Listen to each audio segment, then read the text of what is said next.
હાલમાં જ ન્યુયોર્કમાં આવેલા એક સ્વામિનારાયણ મંદિરને કટ્ટરપંથીઓ દ્વારા નિશાન બનાવાતા વાંધાજનક લખાણો લખવામાં આવ્યા હતા. આ પહેલા પણ અમેરિકામાં હિન્દુ મંદિરોને ટાર્ગેટ બનાવાઈ ચૂક્યા છે. એટલું જ નહીં, અમેરિકાના સૌથી પૈસાદાર અને ગુજરાતીઓમાં સૌથી ફેવરેટ ગણાતા કેલિફોર્નિયા સ્ટેટમાં ઇન્ડિયન અમેરિકનો વિરુદ્ધ હેટ ક્રાઇમ વધી રહ્યો છે, જેના કારણે ધીમે ધીમે હિન્દુઓ અને શીખો વચ્ચે તિરાડ પડી રહી હોય તેવી સ્થિતિ સર્જાઈ રહી છે. કેલિફોર્નિયામાં તાજેતરમાં જ 3 હિન્દુ મંદિરો પર પણ હુમલા થયા હતા. તો બીજી તરફ અમેરિકામાં રહેતા શીખો પણ બહુ જ આક્રોશમાં જોવા મળી રહ્યા છે, કારણ કે તેમના અલગાવવાદી નેતાઓ પર પણ અટેક થઈ રહ્યા છે. થોડા મહિના પહેલા નેવાર્કમાં આવેલા એક સ્વામિનારાયણ મંદિરની દિવાલ પર કોઈ રાતોરાત ઉશ્કેરણીજનક લખાણ લખી ગયું હતું. આ મંદિરની દિવાલ પર કોઈ ગ્રાફિટી ચિતરી ગયું હતું, જેમાં સ્પ્રેનો ઉપયોગ કરીને પીએમ નરેન્દ્ર મોદી માટે પણ વાંધાજનક વાતો લખવામાં આવી હતી તથા શીખોને એક અલગ દેશ મળવો જોઈએ તેવી પણ આ લખાણો દ્વારા તરફેણ કરવાઈ હતી. નેવાર્કમાં હાલના દિવસોમાં 3 હિન્દુ મંદિરો પર આવા જ હુમલા થયા હતા, જેમાં સ્વામિનારાયણ મંદિરનો પણ સમાવેશ થાય છે. ગયા વર્ષે કેલિફોર્નિયામાં હિન્દુ મંદિરો પર આવા હેટ ક્રાઇમની 8 ઘટનાઓ બની હતી. અમેરિકામાં એક નવી સિવિલ રાઇટ્સ હોટલાઇન શરૂ કરવામાં આવી છે, જે આવી હેટ ક્રાઇમની ઘટનાઓને ખુલ્લી પાડવાનું કામ કરે છે. તેનો ડેટા જણાવે છે કે ભારતીયો વિરુદ્ધ હેટ ક્રાઇમમાં વધારો થઈ રહ્યો છે. તો બીજી તરફ કેલિફોર્નિયામાં રહેતા શીખોની પણ ફરિયાદ છે કે તેમની વિરુદ્ધ પક્ષપાત રાખવામાં આવે છે અને તેઓ પણ હેટ ક્રાઇમનો ભોગ બની રહ્યા છે. અને 2023માં શીખો વિરુદ્ધ હેટ ક્રાઇમની 6 જેટલી ઘટનાઓ બની હતી.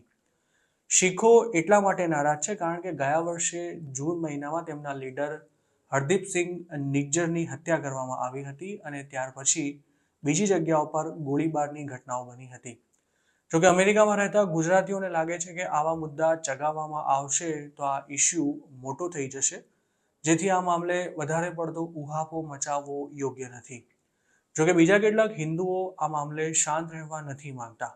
તેમણે એક પિટિશન ફાઇલ કરીને એવી ડિમાન્ડ કરી છે કે કેલિફોર્નિયાના હિન્દુઓ ખાલિસ્તાન તરફી ઉગ્રવાદનો ભોગ બની રહ્યા છે તે વાતનો ઓફિશિયલી સ્વીકાર કરવામાં આવે.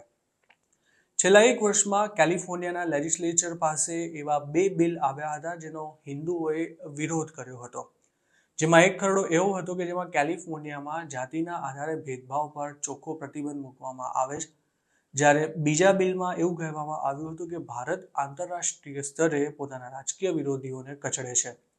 આ બંને ખરડા પસાર નહોતા થઈ શક્યા. હિન્દુ અમેરિકન ફાઉન્ડેશને પોલિટિકલ રિપ્રેશન બિલનો વિરોધ કરતા એવું કહ્યું હતું કે કેલિફોર્નિયામાં જેટલા પણ એન્ટી હિન્દુ હેટ ક્રાઇમ્સ થયા છે તેમાં ખાલિસ્તાન તરફી એક્ટિવિસ્ટની સંડોવણી હતી. આ લોકો ભારતથી અલગ થવા માટે હિંસા અને સતામણીનો ઉપયોગ કરે છે અને તાજેતરમાં હિન્દુ મંદિરો પર જે હુમલા થયા છે તે આ વાતનું ઉદાહરણ છે. અમેરિકામાં અત્યાર સુધી હિન્દુ મંદિરો પર હુમલાની ઘટનામાં કોઈની ધરપકડ કરવામાં નથી આવી અને પોલીસે કોઈ શકમંદોના નામ કે ફોટોગ્રાફ્સ પણ જાહેર નથી કર્યા. શીખોનું એવું કહેવું છે કે સરકારે જે કંઈ કર્યું તે બરાબર કર્યું છે અને કેલિફોર્નિયાએ બંને ખરડા પસાર કરવા જોઈતા હતા, કારણ કે શીખો 1 સદી કરતાં પણ વધુ સમયથી કેલિફોર્નિયામાં વસે છે, તેથી તેમની માંગને ટેકો મળવો જોઈએ. જોકે ભારત વિરોધી ખરડા પસાર નહોતા થઈ શક્યા, તેના માટે ભારતનો વિરોધ પણ જવાબદાર હતો તેવું કેટલાક લોકો માને છે. કેલિફોર્નિયા શીખ યુથ અલાયન્સના ડિરેક્ટર કરણ સિંઘનું એવું કહ્યું છે કે હિન્દુ અમેરિકન જેવા શબ્દોનો ઉપયોગ કરીને આ બિલને રોકવામાં આવ્યા હતા, પરંતુ તેનો હેતુ શીખોની સતામણી રોકવાનો હતો. તેમણે એવી પણ આશા વ્યક્ત કરી હતી કે વિદેશની સરકાર એટલે કે ભારત સરકાર કોઈને ટાર્ગેટ ન કરી શકે અને કોઈને પરેશાન ન કરી શકે, તે માટે બધા અમેરિકનો શીખોને ચોક્કસ ટેકો પણ આપશે. કેલિફોર્નિયામાં એન્ટી હિન્દુ હેટ ક્રાઇમની જાણ કરવા માટે હોટલાઇન શરૂ કરવામાં આવી ત્યાર પછી પહેલા જ વર્ષમાં 2000થી પણ વધુ કોલ્સ આવ્યા હતા, જેમાં 24 કેસ એવા હતા કે જેમાં હિન્દુઓ વિરુદ્ધ પૂર્વગ્રહ રાખીને તેમને હેરાન કરાયા હતા. ધાર્મિક હેટ ક્રાઇમના જે ગુના બન્યા તેમાંથી 23% હિન્દુઓ વિરુદ્ધ થયા હતા, 37% યહૂદીઓ વિરુદ્ધ અને 15% મુસ્લિમ વિરુદ્ધ હતા, પરંતુ શીખો તરફથી આવી કોઈ ફરિયાદ નહોતી આવી.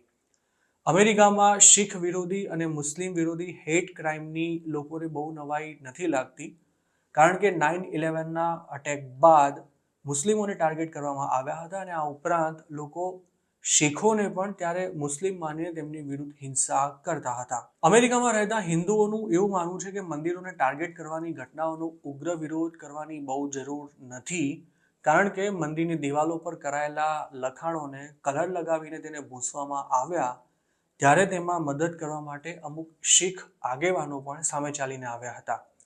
અમેરિકામાં આવું જોખમ હોય તેમને સરકાર તરફથી ફંડિંગ આપવામાં આવે છે, જેથી જે તે સંસ્થાની સિક્યોરિટીમાં વધારો કરી શકાય. તો બીજી તરફ કેલિફોર્નિયામાં મંદિરો અથવા ગુરુદ્વારાને જે રીતે ટાર્ગેટ કરવામાં આવે છે, ત્યારે ઘણીવાર હુમલાખોરોને એ પણ ખબર નથી હોતી કે તેઓ શું કરી રહ્યા છે, કારણ કે ગુરુદ્વારાની બહાર ગ્રાફિટી કરનાર વ્યક્તિ વિશે એવું જાણવા મળ્યું હતું કે તેની માનસિક સ્થિતિ બરાબર નહોતી. આ સ્થિતિમાં કોઈ ધર્મના નામે ઉશ્કેરાઈ જવાને બદલે તેનો ઉકેલ લાવવા માટે વધુ સારો પ્રયાસ કરે તે ઈચ્છનીય છે, જેનાથી ભારતીય કોમ્યુનિટીઝની અંદરોઅંદર હાર્ડ જે દિવાલ ઊભી થઈ રહી છે તેને પણ અટકાવવામાં મદદ મળી શકે છે.